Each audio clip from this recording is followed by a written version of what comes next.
Programang ito ay rated SPG. Striktong patnubay at gabay ng magulang ang kailangan. Maaaring may masiselang tema, lengguwahe, karahasan, sexual, horror o droga na hindi angkop sa mga bata. Mga kapamilya, narito ang mga dapat nating abangan sa pambansang teleserye ng Sambayanan, ang FPJ's Batang Quiapo. Dahil sa mga nalaman ni Tanggol, ay tila nagdadalawang isip na siya kung talagang hindi ba talaga si Alberto o Ramon ang pumaslang kay Mokang.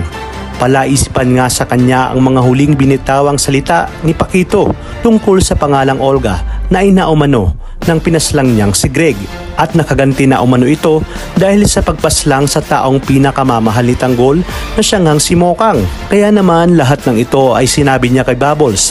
Ngayon tuloy ay may ideya na si Bubbles na talagang napakasama ng sinasabing Olga na ito.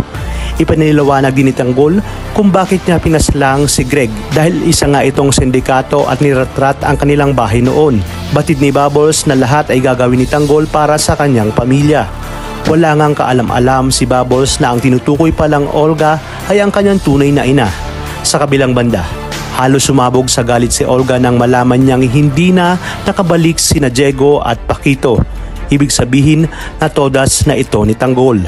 Kabado nga siya dahil baka ikinanta siya ng mga ito kay Tanggol. Kaya namang kinabukasan ay siya mismo ang babalik sa Toledo bilang Aling Beng.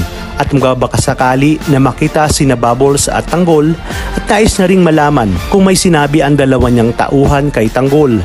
Hindi nga siya nagkamali dahil papasok pa lang siya ng Toledo ay nakasalubong niya na sina Tanggol at Bubbles. Laking gulat niya nga nang makita niya ang itsura at kalagayan ni Bubbles, kaya naman nagtanong siya kung ano ang nangyari dito.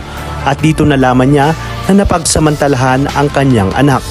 Halos manlumo siya nang malaman niya ito, ngunit hindi siya nagpahalata. Gumawa din siya ng paraan para malaman kung sino ang mga may gawa nito kay Bubbles, at dito nalaman niya na si Pablo Caballeros pala ito. Naghihinala na rin siya na baka si Tanggol ang pumaslang kay Pablo, ngunit hindi niya ito magagamit labang kay Tanggol dahil baka madamay ang kanyang anak. Di kalaunan ay malalaman niya na rin dahil si Tanggol mismo ang magsasabi na hindi daw pala si Alberto Trias ang pumaslang kay Mokang at isang taong nagngangalang Olga ang may gawa nito. Sinabi ni Tanggol na nalaman niya ito dahil sa dalawang tao na sumusunod sa kanila. Kaya naman nagulat na gulat itong si Olga sa kanyang mga narinig. Ano kaya ang kanyang mga susunod na hakbang ngayong alam niyang papalapit na ng papalapit si Tanggol sa katotohanan? Dagdagan pa dito ang paghihiganti niya sa buong angkan ng mga kabalyero. Talagang kapanapanabik ang mga susunod na tagpo sa teleseryeng ito. Kaya naman sabay-sabay natin itong pakaabangan. At kung bago ka pa lamang sa aking channel, sana huwag kalimutang mag-like at subscribe. Pindutin ang notification bell para updated kayo palagi. Maraming salamat sa inyong panonood. At hanggang sa muli, kapamilya.